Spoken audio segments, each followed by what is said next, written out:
तारे काबिले लागे तारे।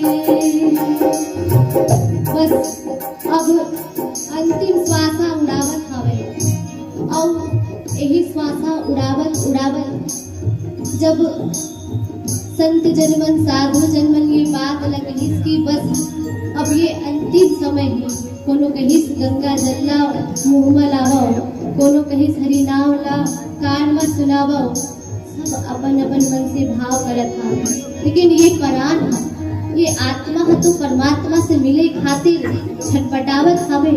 और तब यहीं पर सदगुरु मन के द्वारा साधु जन के मन के द्वारा जौन बात कहेगी वो बात यही हवे कि बस हर श्वास में हम और आप जैसे भी हो हरि के नाम ला ले लेवन, परमात्मा के नाम ला सुमिर लेवन। काबर श्वास श्वास पर ना जाने कब यह श्वास हरि से बिछड़ जाही। एक स्थिति हरि से जुड़े खातिर हर श्वास में हम नाम ला ले लेवन, हर श्वास में हम हरि ला सुमिर लेवन और फिर यही बात कहे जाते।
पूर्णस्य पूर्णमादाय पूर्णमेवावशिष्यते।